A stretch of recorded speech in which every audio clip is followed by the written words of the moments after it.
the crack of the beer is always the start of the podcast, Jordan.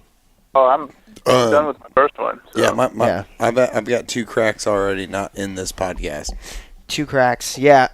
Well, it is the day before deer season, and we are joined by none other than a repeat offender on the podcast is Chris Farrell from Texas Parks and Wildlife, who's a wildlife biologist for a couple of places we hunt in East Texas, Old Sabine, River Bottom, and Lake Tawakoni. How are y'all? We're doing good, man. You're out getting ready for deer season as well, right? I am. I'm out at my buddy's ranch in Red River County, looking to do a little hunting in the morning, and then do a little bit of work around here and see what else comes about. So I'm pretty sure you've already taken all the deer off of Tawakoni and Old Sabine River Bottom and like penned them up so that nobody can shoot them, right? Is that what you guys do about 2-3 weeks before season starts? I heard that's what the state does. Exactly. That's what we heard, that you guys pen up the deer so I'll that tell you nobody what, they're can wily too. They are wily. I mean, I tell you, I'm shocked. We've obviously been having trail cameras run for the last couple months now, and just some decent, really good, solid bucks coming through. All at Pat Mays. Yeah, all at Pat Mays, or one of the places. Well, I mean, go ahead and join in the fun. You know, every single place in Texas has good bucks. I mean, what's your kind of take, Chris, on kind of the wildlife herd at your 2 places, and what are your thoughts on kind of what the season's shaping up to look like from kind of your projection? Well, I know tomorrow is probably going to be pretty nuts at both the Old Sabine and Tawakoni. That's why you're not going to be there. Yeah, exactly. Nope. I never hunt opening day, and I won't hunt weekends for like the first month. Yeah. I'll hunt weekdays, but man, it's just so crowded, and then you got folks walking all over, coming in after daylight and stuff. Because I'll tell you what, nobody has been scouting at Old Sabine.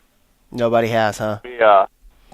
No, it's shocking. Every year we have generally a couple hardcore guys that'll come out and scout, and they harvest a deer opening day or the first couple weeks. But man, this year it's just been dead out there, man. Nothing but pigs. Oh. Tons of pigs and a handful of deer. Mm-hmm. That's the way it always is. Lots of pigs.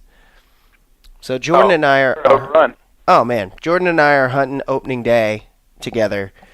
We're sitting in the same stand location, so we decided that I'm gonna hunt deer and he's gonna hunt pigs, which means he's probably gonna get a shot at something and I'm not.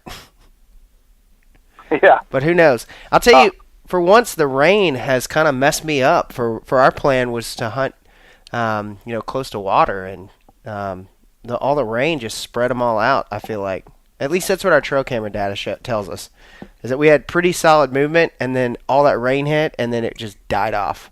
Yep. At least coming to the water source we were at. Yeah. So. And I'm sitting just east of Pat Mays right now, and it's really, really wet. Yeah. If y'all got half as much water at Pat Mays as we do here in Red River, I mean, they don't have to walk far to find it. Yeah, the rain was incredible. That last weekend was just, I guess the weekend before deer season, was just incredible. Like 10 inches of rain in some places. What does that do? I mean, obviously it spreads deer out from a standpoint of traveling to and from a location to get water. But what other effects does that have on kind of like a wildlife population, like a massive amount of rain like that in a very short amount of time? So generally during the rain, like the amount of rain and the intensity of rain we got, they'll just hunker down. Mm-hmm. But then after it's done, you got all the stuff greening up again, more food sources available. And then also, with those storms rolling through, if there were acorns on the trees, I mean, it's just raining acorns now.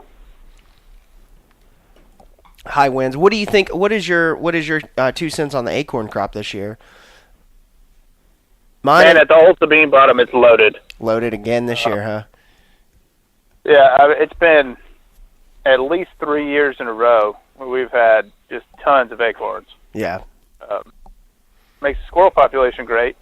Yeah. And, we got tons of squirrels, but boy, the deer are hard to hunt, and then the pigs are, of course, they're easier to hunt, but you got to do a lot of walking before you get into a group of them. Yeah, because they're spread. Yeah. I mean, and along with all that rain, you can really go and see how many pigs an area has and the destruction they cause. Mm-hmm. Just, they don't root real well in hard ground, and then you get a little bit of rain, and they're all of a sudden just digging up everything.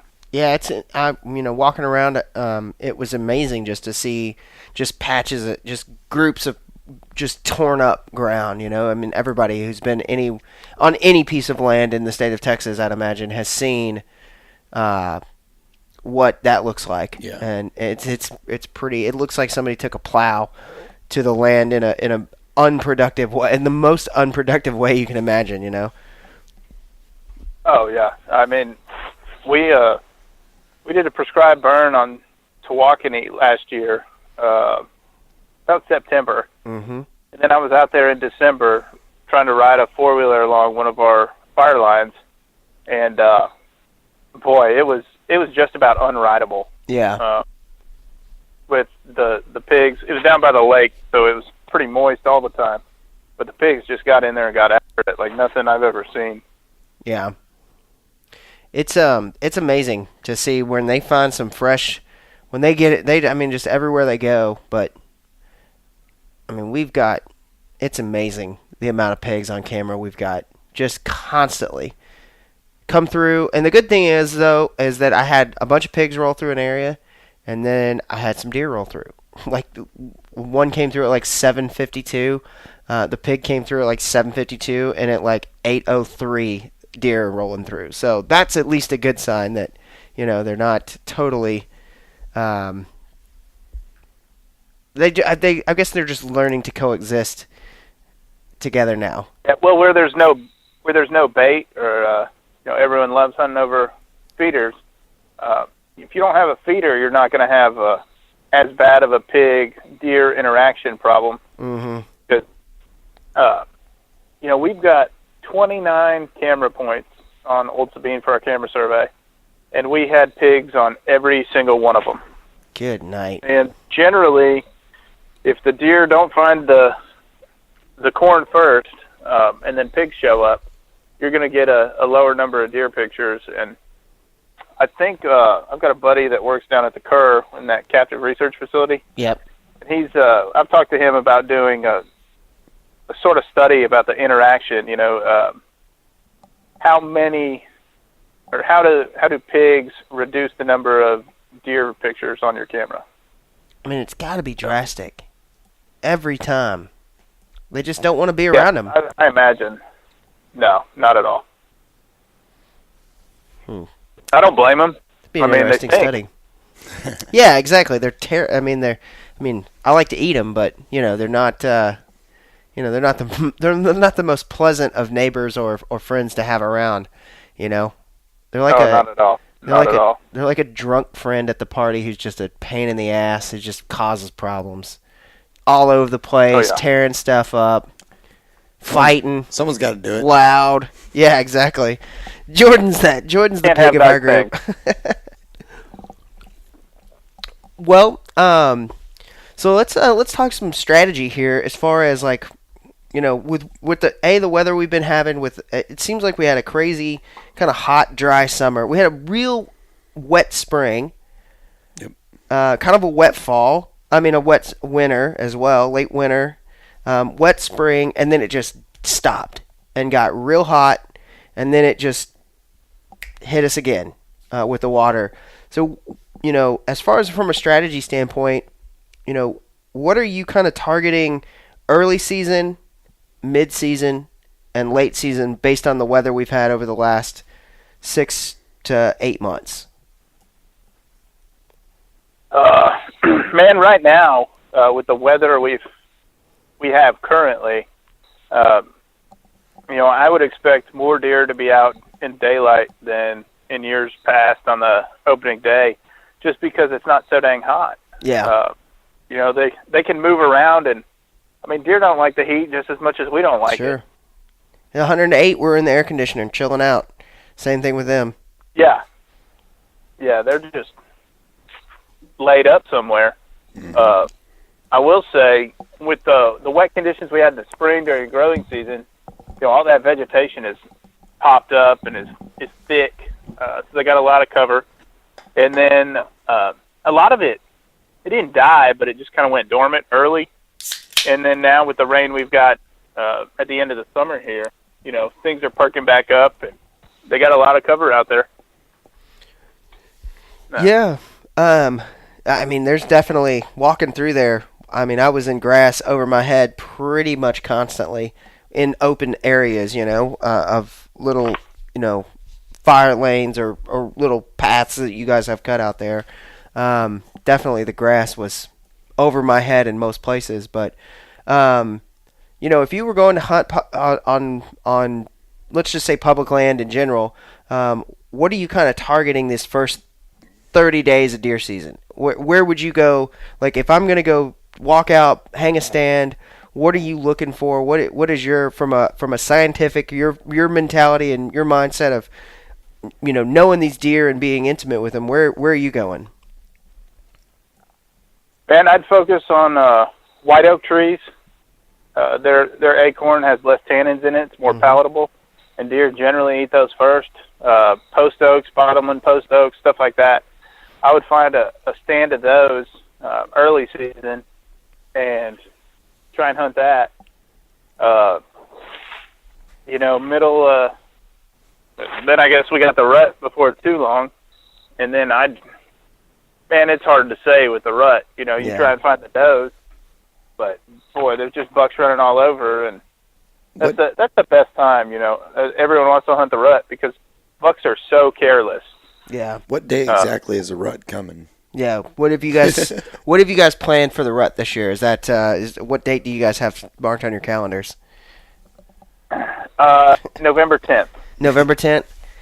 So that's when we decided the deer should breed this year. Yeah, exactly. You guys have made an executive decision to say. Yeah, we called them and discussed it with them and whatnot. They were cool with it. Yeah. Rock on. You got Thanks, with the White-tailed Deer Union and Texas Parks and Wildlife and the white-tailed, the WTDU, the White-tailed Deer Union got together and decided November 10th is the day. Exactly. Do you think that so for us last year, we had some just knockout deer for public or private, on camera all during the night. We had a couple. We had one that would come through during the day, and then just some younger dinks, just real small forky young deer that would come through during the day.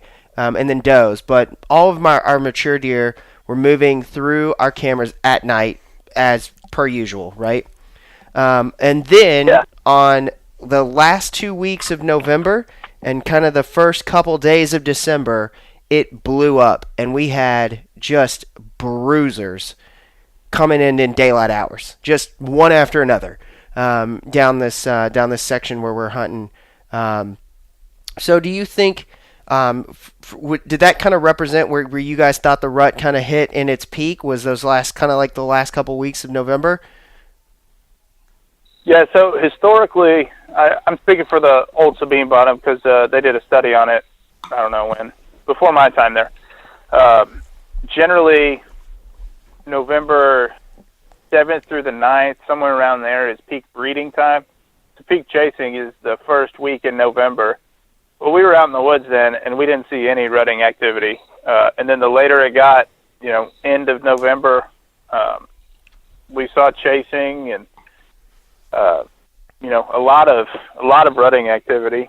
And the same went for my buddy's ranch. I was out here what is normally peak breeding time, and we didn't see anything. I mean, we saw some does, but still bucks running around in groups, and it was really, really strange. Guy stopped by the office the other day, and he said, man, the rut was non-existent in Red River County last year. And I thought, that's kind of what we noticed. Yeah, I mean, we didn't. So, yeah, it seems like it was late last year. And do you think that was because of the heat? I mean, it was so hot last year. It was. I mean, I feel like that probably, do you think that could have played into a factor there? Or? Yeah, so the thing that, at least in northern deer, photo period triggers the rut. You know, the days reach a certain length, and then all the does come into estrus about the same time. In the south, there's several other factors that play in. Photo period's the main driver, but heat, cold, just the weather in general plays a larger factor down here. Yeah. I mean, it was insane though that when we got, we had one camera that we just unfortunately left alone. Well, fortunately for us because it gave us some good information, but unfortunately for our for harvesting perspective, we left it alone. I didn't go in there until the end of December, and it just was.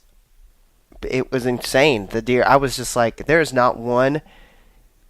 There is just some bruisers here, and I'm hoping that we can kind of maintain that again. And I think that's what happens. Like you said, they get up and they move, and everybody obviously knows the rut, and everybody wants to hunt the rut. But I'm betting this year. My bold prediction, it comes kind of your traditional time frame, as long as it stays cool like it is, unless it gets hot again. Which, I mean, we're in Texas, which is always on the table to get hot. Well, there's some predictive cold fronts coming. Not out of the question. No. Yeah, my first day at Texas Parks and Wildlife was December 1st, and it was 85 degrees. So that's fun. I mean, the year I started, 2012, it was miserable. Oh, that's Texas for you. Always. Yeah. So from a standpoint of like the grade for this year, what are you thinking? Like A plus? What do you think? What is your like bold preseason prediction here for deer season? If you had to say right now, I think that X amount of deer are going to get killed off of, Old Sabine, and I think X amount of deer are going to get killed off Tawakoni. What's just in your mind's eye? What do you see? Oh man, that's a tough one. Yeah. I think this weather is definitely an A. I think we might have, hopefully, 20, 25 deer killed at the Old Sabine. The majority of them does, because we need to harvest some does out there. But we probably won't have that many shot this weekend, just because nobody scouted. Yeah. Nobody's prepared. I did some scouting. I might hunt there this week sometime, but not during the weekends, man. And it's just loud. People go down there and camp, and it's more the social aspect. Yeah. They bring their families. We don't have our ATV trail open this weekend, so that'll be good. People can get out there and enjoy, hopefully, some peace and quiet if they get far enough away from the road. But, man, people don't like to walk anymore. But Tawakoni, that's fine with me. Never like really know. Tawakoni? Yeah, I mean, Tawakoni, man, if you get down in those bottoms and stuff, it can be good. There's a particular unit out there. You never know what the neighbors are doing, because that has a great effect on what's happening on the unit. Yeah. But, yeah, I mean, we always have some bruisers out at Tawakoni. Now they have done a lot of work on one of the units that a power line company came in, did a lot of work. I don't know how that'll affect the deer. It might increase the traffic in that area. But I'd say we're probably looking at a B minus. Opening day, kind of, yeah. For right now, that's what I'm thinking. This weather is an A for sure, man. Yeah, I mean, I can't think of this is the way to start the deer season right now. It's like fall, which is nice in the state, you know. It's weird. It's really strange, but I'll take it. Yeah. So, you know, from a perspective of like just the herd themselves, you kind of mentioned earlier, just a second ago from Old Sabine River Bottom, that ratio of does to bucks, it's clearly favoring the does. Is that kind of a consensus at like most public land spots in like Northeast Texas, or, you know, I mean, obviously that's going to vary across the state, but like what's, you know, obviously we have a doe problem we need to address, don't we? Absolutely. Yeah, you know, we go out on these public hunts, and I think 3 years ago, our button bucks just got waxed, and nobody brought in does, so we're not getting the recruitment of young bucks. Our camera surveys are kind of telling. You know, big bucks don't come to corn. They know something's up. Yeah. I know we've been here on our camera surveys. The format we use is out of Mississippi State, at least at the Old Sabine Bottom. It accounts for deer that you don't see.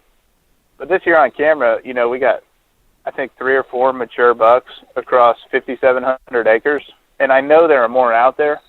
But man, they're smart, you know? Yeah. I would say as a general rule of thumb, we don't harvest enough does on our public lands, and we can do a couple things. We can do antlerless hunts, but then you have a bunch of button bucks getting shot still, because people are of the mindset, well, I paid $80, I'm gonna shoot the first thing that walks out. And I mean, I don't blame them, but we try and we ask people to lay off the button bucks if possible. Yeah. You know, just so we have that recruitment. And then also, you know, old does are cagey, just like old bucks. They didn't get old for no reason. Yeah. That's been my experience. Man. I'm always, when I look for a doe, I can never find one that looks big and old.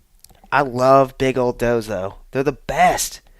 I've got one like 2 years. So I have my cousin has a ranch that I go hunt at, and we have like the reason I became a bow hunter was that we had an out of control doe population, and I can only shoot does with a bow. So I was like, I'm getting a bow because I see 18 does to every one spike, and we just like started taking does off of there on a regular basis. And I am just like, I have one, like this one stand location. It's every year there's always like one doe, and she's always like at 52 yards. Just out of reach, where I'm like, I'm not taking a poke at that one. And she just sits over there and she's like, I see you. And she's like, the idiot young ones will come right on in, and she's like making a racket like, idiots, there's a dude in the tree right there, pay attention. And it's if you can get a cagey old doe, it's as good as a buck. I mean, you don't get the antlers, but I mean, I'm a meat hunter, so all I heard from that story is you need to start shooting at 60 yards. Right? You guys just went on that. Man, I was hunting a deer at the Old Sabine, and it was an old doe. This guy that used to volunteer with us said, man, I've been blown out by a doe back in that area so many times. And I would see a pretty regular traffic, put a camera up, you know, started hunting her. And she blew at me so many times, I just gave up. I was like, you know what? You've earned this. I'm out. Yeah. I tried everything. I tried a tree stand. I tried ground blind. I tried all sorts of cover scents, and nothing worked. And I thought, okay, I'm just going to leave her alone. You win. Mm-hmm. Yeah, I give up. That's one of my most hated sounds, the blow. Ugh. It's terrible. It makes you feel like such a failure. You're like, well, I might as well get out of here because nothing's coming for the next hour. Yeah. Breakfast. Let's do this thing. What do I want to have for breakfast this morning? Yeah, it's a. I mean, I think that people are chasing trophies and trophies, whatever you want to make of it, right? I will love to take does. You know, that's my. Anytime you can best a deer, I don't care what sex it is. It's a good day, and so I am all about shooting does. Well, absolutely. And that kind of brings me to one thing. What is a good reference point on a doe to tell, like, age it on the hoof?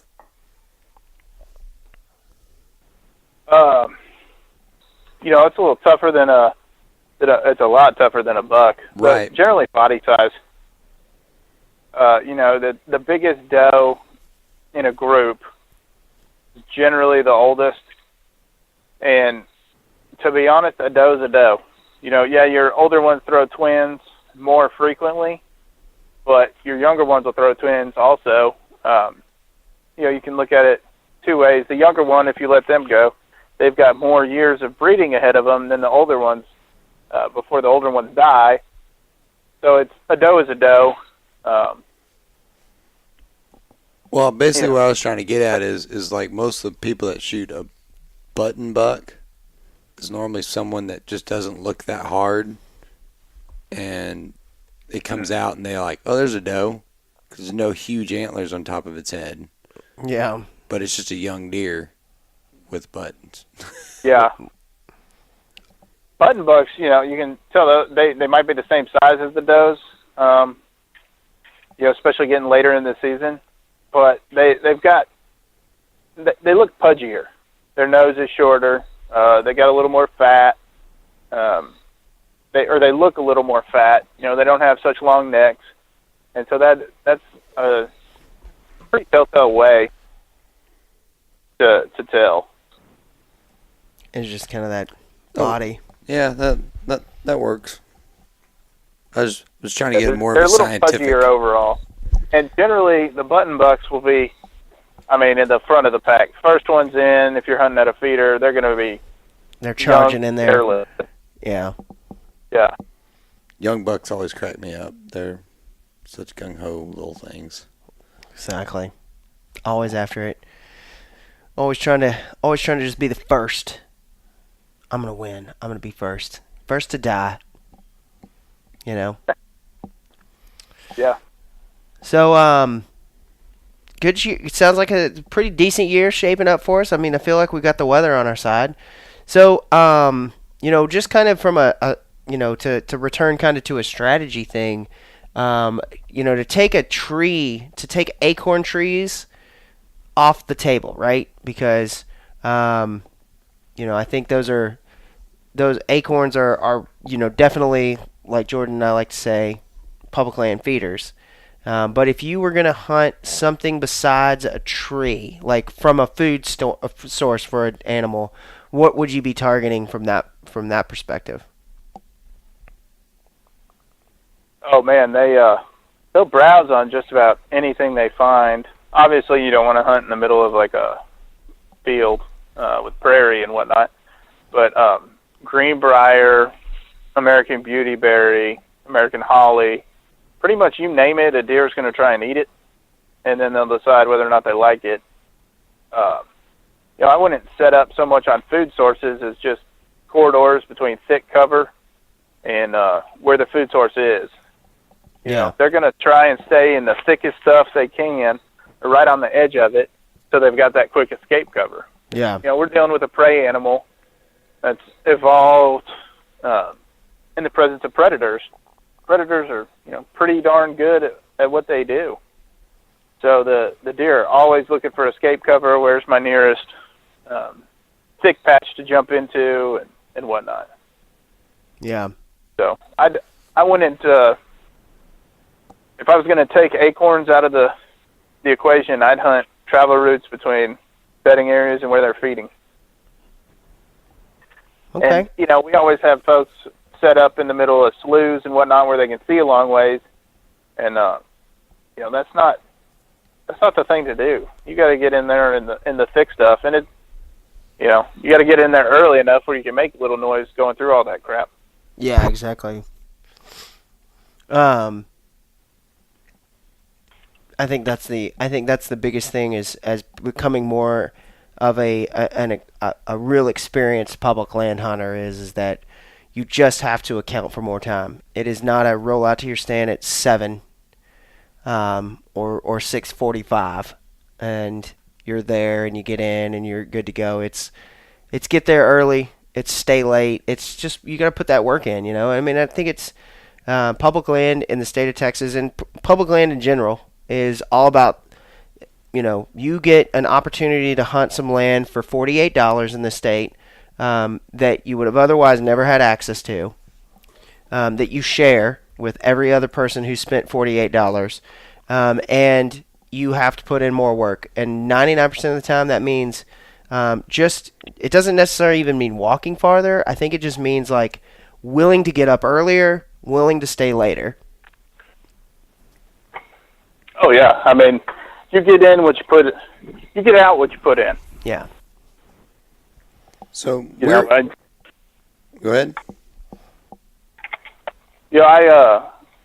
If I'm not at my buddy's ranch, I come out here, I don't know, 2 or 3 times a year.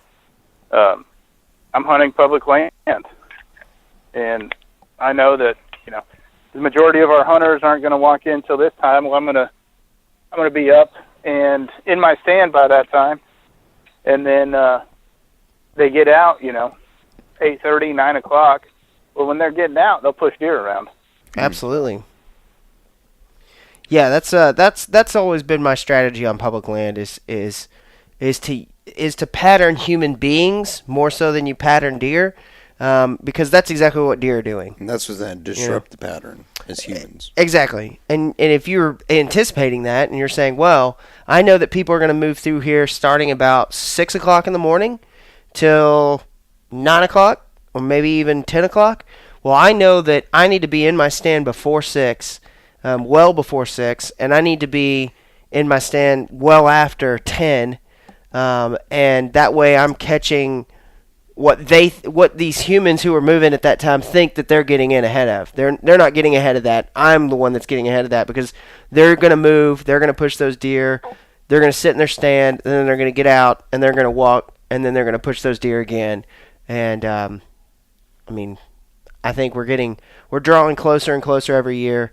I went the first year or so that I hunted public land, I didn't see an animal. I mean, outside of a squirrel, which if you can't see a squirrel on public land, that's a pretty good task. You're doing pretty well for disrupting things and not being quiet or still. Even then. Yeah, or you're in West Texas. Or you're in West Texas hunting.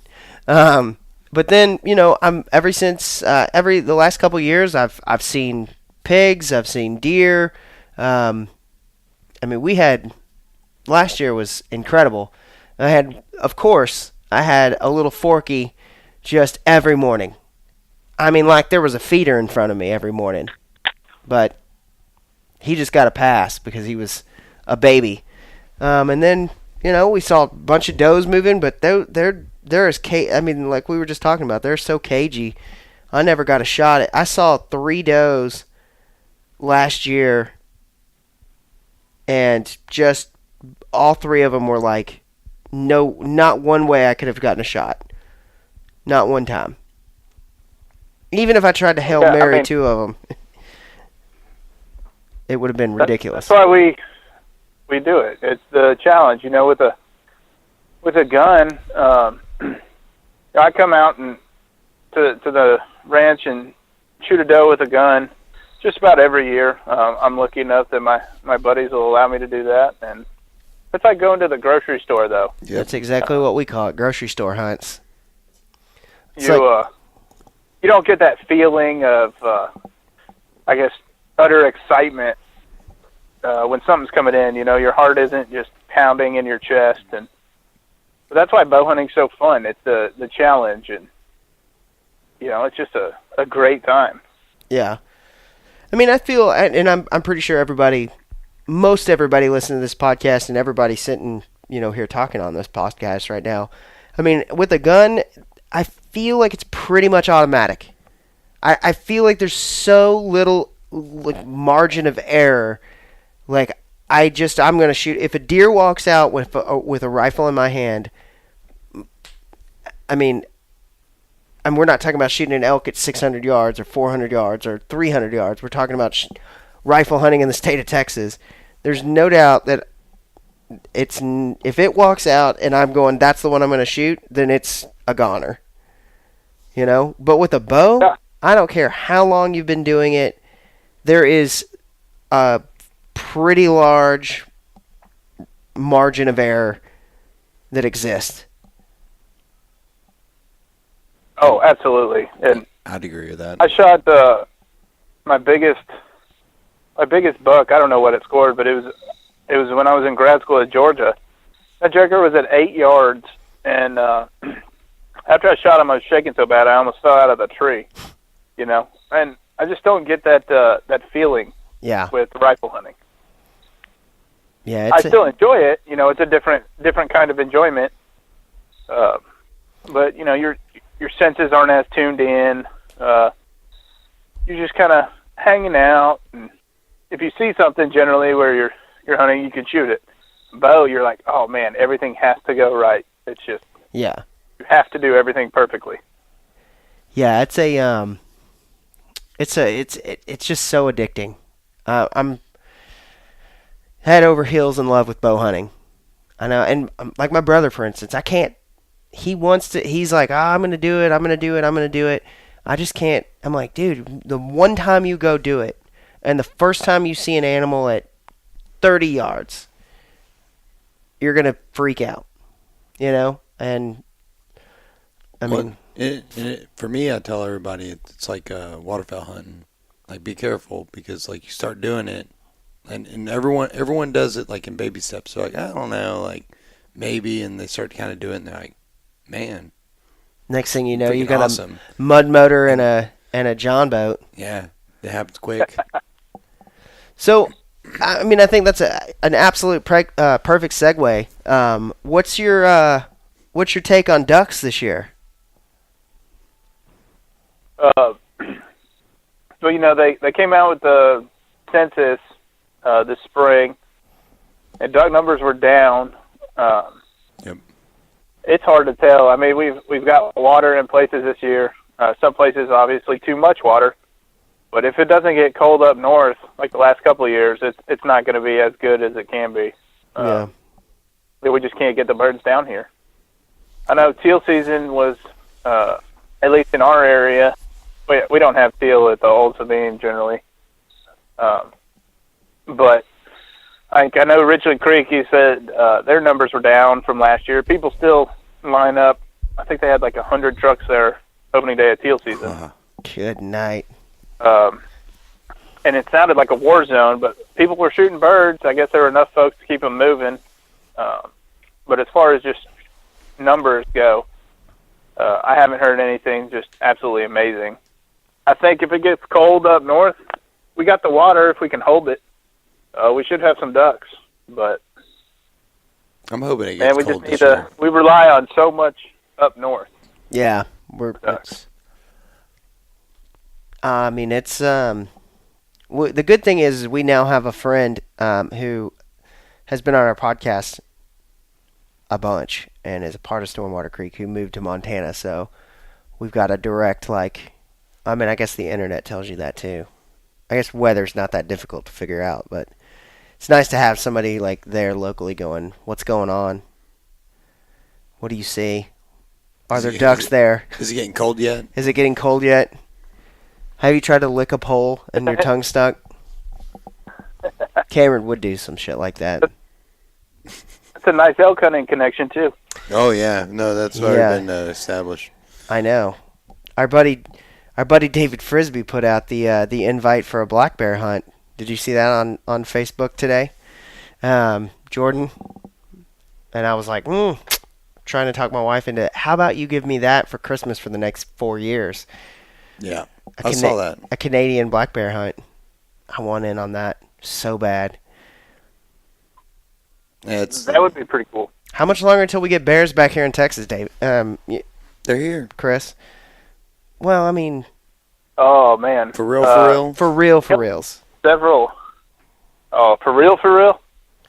Yeah. Oh. I don't know. Not in our lifetime, huh? Yeah, to be honest, I don't see it happening. We might make some headway, but, in all along the Oklahoma border, we've had confirmed sightings the past couple of years. Down in the valley and along the Rio Grande, we've had confirmed sightings. West Texas, confirmed sightings, and it's just, man, there's so many barriers to their movement in Texas as opposed to other areas where they're found. Yeah. Yep. We've got highways crisscrossing the state like nobody's business, well-traveled highways. Yeah. And even FM roads that like Oklahoma and Louisiana don't have. Yeah. Arkansas doesn't have those. They've got the large expanses without roads. A lot more public land in Arkansas and Oklahoma than we have in Texas. Absolutely. We're hoping to expand that, though. Hopefully. Hopefully we'll keep adding more. Yeah, so speaking of which, speaking of adding public land, we just added 16,000 acres of to Black Gap. They voted Texas Parks and Wildlife voted to do that, which I thought was pretty cool. I also thought, didn't they add like 1 acre to? They like got an acre at Cooper. Did they? I think that was part of that as well. I thought I saw was a part of it. An acre's an acre, man. I'll take it. Even if it's 1 Better acre than at a time. losing an acre. Absolutely. But they added a bunch. So every little bit helps. Absolutely. But yeah, so Black Gap, that'll be cool. We're in for all the draw hunts this year. I've gone full bore, and the whole crew has here. I've been unlucky up to this point, so. Yeah. Yeah, you and me both, man. It's been rough. Last year, after we had you on the podcast, I did draw, and so I'm hoping that you're good luck for this next round that's coming out. Is that why you asked him? That's absolutely why. I was like, oh my god, that's why I didn't draw anything. I forgot. I messed up. Didn't have Chris on the podcast. Oh, So. Well, I'll tell you what. Maybe I'll draw. Exactly. I know every single pending second draw. I've never prayed for somebody to just like have complete financial meltdown and be like, oh, I've got to return this. Sorry. But I'll tell you what, we drew a full slate at the Old Sabine, and I think we had like 6 people actually accept, or 6 groups actually accept. And it's just, people put in for all these, and then they can shop around. Yeah, exactly. I think that's the biggest thing, and I have a pretty solid strategy on how I'm going to handle draw hunts this year as well. That one can figure out on their own. That's the one thing I'm not going to share. Is there's a way to deal with draw hunts outside of drawing a tag, and that's not where you tell people almost where we hunt all the time, and I'm going to draw this line here. Yeah. It's standby hunts. That wasn't hard to pull out of you. Standby. Just go up there. Get up in the morning. I mean, when I was at Old Sabine River Bottom last year, and I think that you guys had a handful of guys who showed up, and we're like, all right, well, if we're still missing people, they're not here, then you get their tag, right? Well, if they've drawn, we always hold a compartment for them. Yeah. But, we do our draws so that if we're flooded, we can still hunt. Yeah. So we never fill up all the compartments right off the bat. We've got basically a flood map of when the river hits this level, we can still have 25 hunters. So that's the number of permits we issue. Then we had, I think it was 2 years ago, we flooded right after our first youth hunt, and then we were trying to get folks out into the woods, and then got like 3 inches of rain, and I ended up having to call the regional director and saying, hey, you know, that we got way more rain than predicted. The river's on the rise. We're going to have to cancel this hunt. And, you know, people weren't thrilled, but they definitely understood once they saw the water rushing over the road and Yeah, stuff. you're like, not good. Yeah, and, you know, I'm sitting there trying to call folks that haven't showed up yet, trying to call the oil company to get them to come shut their wells in and whatnot. And there was a lot of stuff going on. And then I guess people realized that, and they're like, oh, okay, you know, this is kind of serious. Yeah, this isn't you like, don't want to be walking around out here when it's flooded. Trust me. Yeah, no, absolutely not. I mean, I went down and I saw the river after, you know, the rain that we had here, and that was like, nope. I mean, just the amount of people that you see, I mean, just along the highway. I saw one car that was up to, like, the front of the car, like, had clearly been pushed off the side of the road. Somebody was trying to go through floodwater, pushed off to the side of the road, back windows busted out because somebody had to rescue them. And the car, 2 days after it had rained, was at about a 45-degree angle, nose down, with water up to the back windows still. An SUV. And somebody just tried to cross the water? Oh, yeah. It's just like, what are you thinking? I mean, we've got, on our west end, we've got an FM road that drops down the entire, I guess, length of us. It's about a mile between the river and the old river channel. And we drive down that road in a boat sometimes, and folks think they can do it in a car or a truck. And I don't know how many high water rescues and trucks had to be pulled out last year. I remember filming one. They were towing a car out as we were driving down the ditch in a boat. Good Lord. Like, Turn around, don't guys. drown. Absolutely. Yeah, they've closed the road, and people drive around the signs. And I mean, These people don't know what they're talking about. Truck. Yeah, like a truck. Yeah, I mean, exactly. It got washed off the road into our ditch, and I guarantee that truck was totaled. Ugh. Our buddy Brandon loves that because he works in a body shop. He's like, yeah, drive into the floodwater. Daddy needs a new bow. Drive into the floodwater. So, but, I guess the last little thing that we haven't talked about is dove season. What was your 2 cents on dove season this year? Man, I was in Montana fly fishing for the dove opener, but I've talked to several guys. We planted a dove plot at Tawakoni that failed miserably. My wife works for NWTF, and they assisted the Forest Service with planting a dove plot down there on the Angelina National Forest. That one failed spectacularly. And then I think Gus Engling, theirs failed spectacularly. Just couldn't get him to. I guess it was the drought. I mean, there's no water, huh? Yeah, man. We watched the weather, and we ran out there and planted it right before it was supposed to rain, and it didn't rain. I think the Angelina National Forest, they got theirs in late spring, a little early, but it rained, stuff popped up, and then the drought hit, and it all died, and Johnson grass took over. Yeah. It was just not a great year for dove plots.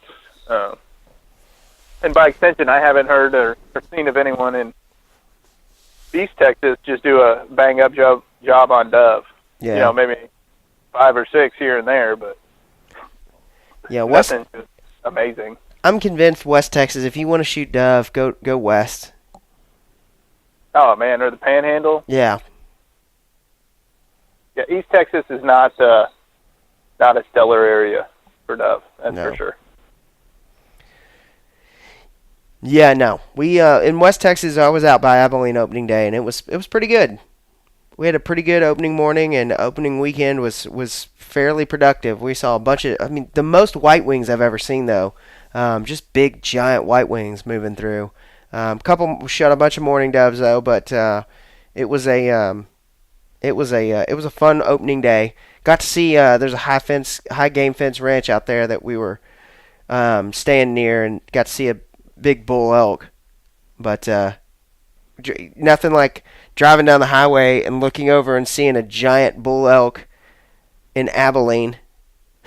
I'm like, what the hell? That's different. How was the elk hunt? I guess Jordan, you went on it in New Mexico.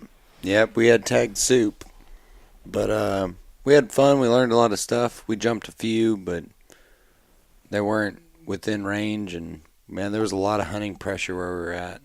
Yeah, we'll probably be having a full-on breakdown of it here soon on the podcast. I'm not going to tell Grinch's story, though. Oh, yeah? There's a story that hasn't been told yet. I don't even know. Just everything that happened, what we learned, all that stuff.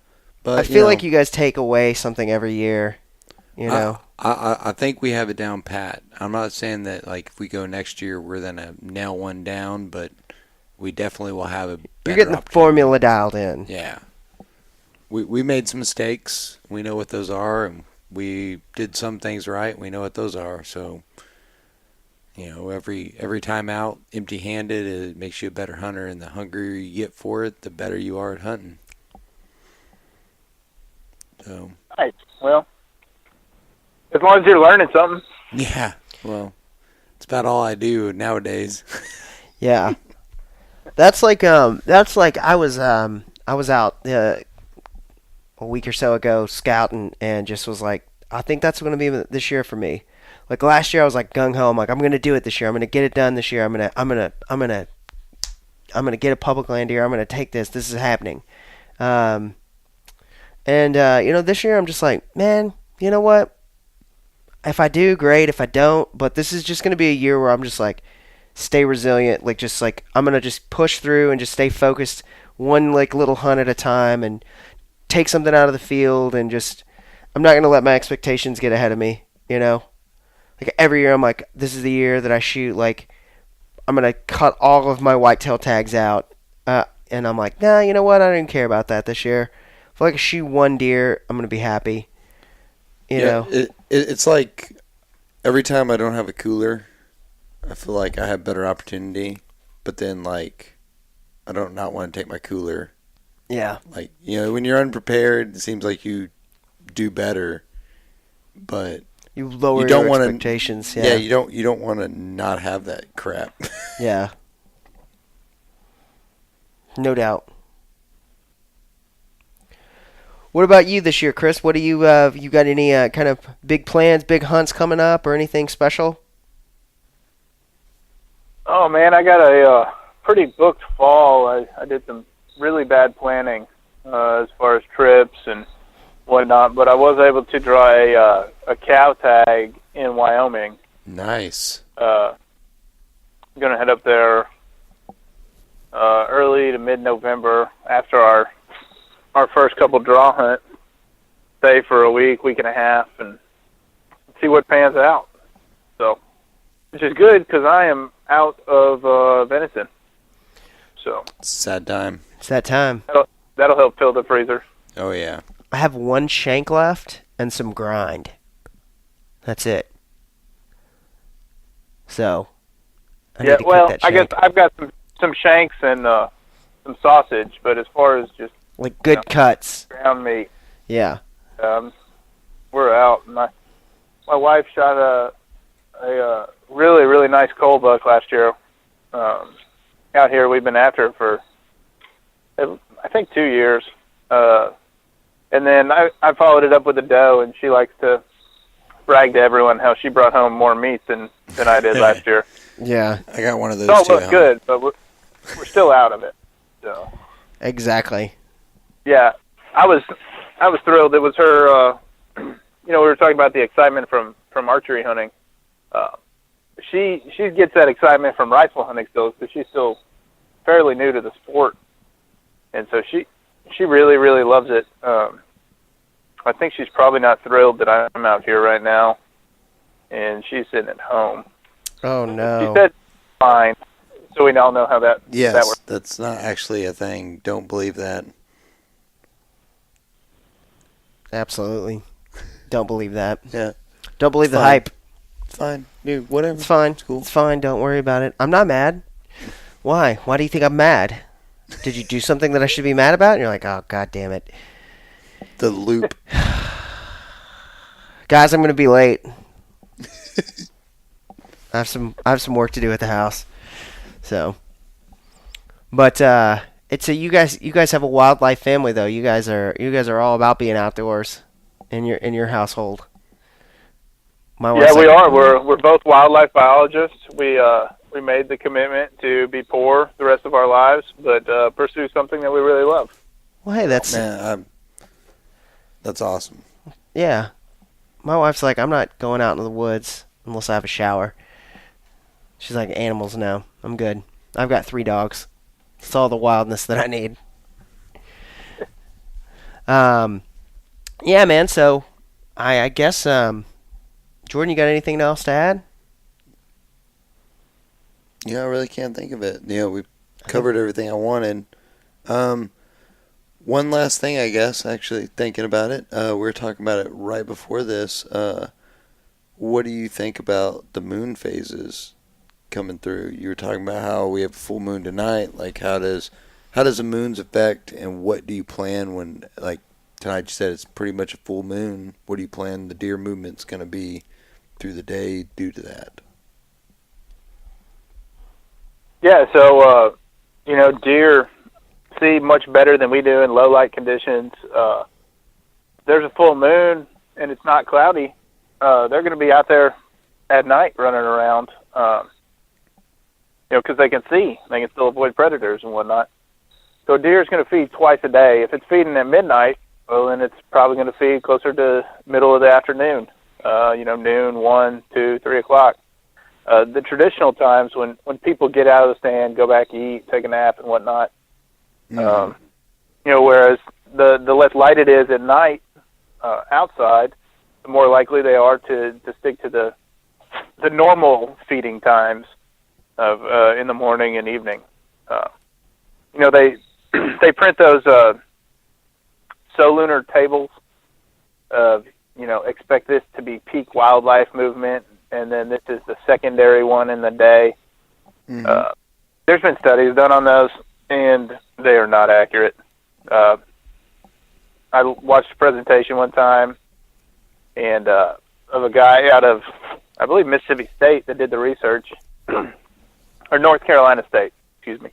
And he said, yeah, peak movement for these collared deer was plus or minus 7 hours from when the lunar table said they were going to move most. So I was telling a coworker about it, and he's like, oh, yeah, so they got it narrowed down to 3/4 of the day. So basically, they're going to move one time when the sun's up and one time when the sun's down. Good luck. Yeah. I mean, that's what the solunar tables say. And, normally, if during a new moon or something, they're gonna move when they can see. Yeah. As early, or generally get up as early as they can and move as late as they can while they can still see. So, like, I mean, a deer full moon when we can see. Yeah. I mean, I go out. I let the dogs out in the middle of the night, and it's on a full moon, like last night, for instance. Just like when it's a big moon, like it's been. I mean, it's like daylight out there. I mean, and I'm not a deer. Yeah. I mean, it's just like, whoa. Like last night, I woke up and went outside to let the dog out, and I'm just like, oh, this isn't good for early morning movement for sure. But just as far as night movement goes, is there a particular reason, like, I mean, do they feel safer moving at night? Cooler, safer. I mean, is it just a fact of it being cooler? Yeah. Is it a factor that they feel safer moving in the dark than they do in the light? What makes a deer be more nocturnal? At least here in this state. Well, I've never asked one, but I could deduce that it's because they feel safe. Yeah. They're going to try to avoid human activity and people walking through the woods and whatnot as much as possible. And then also they're going to try to avoid the predators as much as possible. And if that means moving at night when predators have a harder time seeing you, and post their stuff to the motor continue, then that's what they're going to do. Yeah. Some bucks just go nocturnal right off because they're cagey. There's no doubt in my mind. It's going nocturnal or sticking to odd times. The biggest deer ever harvested at the Old Sabine. We got one picture of him on our camera survey at like 2 a.m. and it was blurry, so we knew he was moving. He didn't stop and actually eat his corn when we do our surveys. And then, he was harvested during the rut because he was chasing. So it's just your best chance is when they throw all caution to the wind. Yeah. Yep. Otherwise, they might be totally nocturnal. Yeah, you may not ever get a chance. Yeah, like I said, for us, that's exactly what showed last year, was that nothing during the daylight, all of a sudden, boom, a little window of time, and they were just crazy during the day. Like, no night pictures, all during the day. So, it's, I think it's just time in the woods more than anything.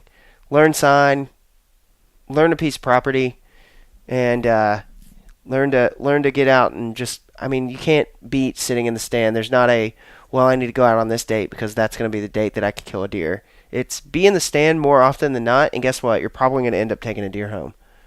And I think that's why I hunt public land, and that's why I know I hunt public land. It's because it gives me the ability to hunt every weekend if I want. And I live in Dallas. It's a lot better than sitting at home watching TV, just being lazy on the couch. Yeah, I could care less about football these days. For sure. Or doing the thing my wife wants me to do, like mow the lawn. Exactly. It's lame. It's Chomsky stuff. Yeah. It's no work. It's just like, hey, I'll mow the yard come January 17th. That's when I'll start mowing the yard again. But then I got to get ready for turkey season, so you get the yard mowed like for a month, and then I'm scouting turkey. Sure. We're excited to talk to your wife about turkeys in the state of Texas because we can't figure out eastern turkeys. She loves talking turkeys. Yeah. So she did her research on turkeys, and then Halloween last year, she had a couple drinks and started talking turkeys to folks. And I'll tell you what, she loves turkeys. I've never met. I guess the most passionate people I've ever met about turkeys are the ones that work for the National Wild Turkey Federation. So it's very, very fitting that they all work there because they're some very passionate individuals. Well, I can't wait to talk to them. Yeah, I think it's gonna be that's gonna be an awesome podcast and a long time overdue because we can't figure turkeys out. So we need you guys. We need her and you to teach us about how to put one on the table. Well, Jordan got one this year. Yeah, I did. Out of Hagerman. That's right. Austin and I struck out. So I've never been turkey hunting, but my wife went. She was lucky enough to go on an NWTF hunt in Wyoming. Oh, wow. And actually took her first turkey, and it was a Merriam's. So she was really, really pumped about that. I would be too. Yeah. She's gonna, like I said, she's supposed to get me out there, not on an NWTF hunt, but in the turkey woods this year. But we just got her a new shotgun, so I don't know if she's gonna actually let me shoot it or not. She's gonna be like, "You hang out here at the truck, get breakfast ready for me, and I'm gonna go get a turkey." That's very possible. Yeah. Yeah. Well, that'll be a fun one, and I'm looking forward to it. So, but Chris, did you have anything else to add? Man, if I could just leave folks with an ending, I guess, final thought would be courteous to one another out there in the woods, and then if you pack it in, pack it out, pick up more, bring out more than what you took in. Take care of the land you're hunting on because they're not making any more of it. Absolutely. I agree with that 100%, man. I come out with trash filled in my cargo pants. So like I have a pair of cargo pants that I wear, and they are trash receptacles. I put cans, like, and I just walk past with my like hiking pole and just like stab cans, and then like right into the and then that goes in the back of my truck, and it sits in the back of my truck until I get like, oh my god, I have too much in here and need to empty that out. You know, but I'd rather it be in the bed of my truck than on somewhere out on public land. For sure. Oh, absolutely. So if you're listening to this and you see my truck in a parking lot and you were going to think, I'm going to throw this trash on the ground, and you see my truck, just throw it in the bed of my truck. You don't want that. It's an offer. Evil on you, Ricky Bobby. It's better. I'll take that, but I mean. No, I agree. Keep your used condoms. Maybe you just get rid of those yourself. That shows where you hunt. Yeah. It's not hard to find a trash can to put those in. No. There's trash cans all over the place. Like Willie Nelson said, you remember how much condoms cost in my day? I don't know either because I didn't use them. Well, wow. On that one, buddy, I hope you have a good hunt this weekend. And absolutely. Thanks for putting up with us again. Hopefully we'll do it again soon. Yeah, no problem. Good luck, and hopefully we'll exchange a couple pictures in the morning. Exactly. Hopefully so. I like that optimism. Absolutely. Well, thanks a lot, Chris, once again for joining us. And like Jordan said, good luck. Appreciate you guys listening to us. Talk to you soon.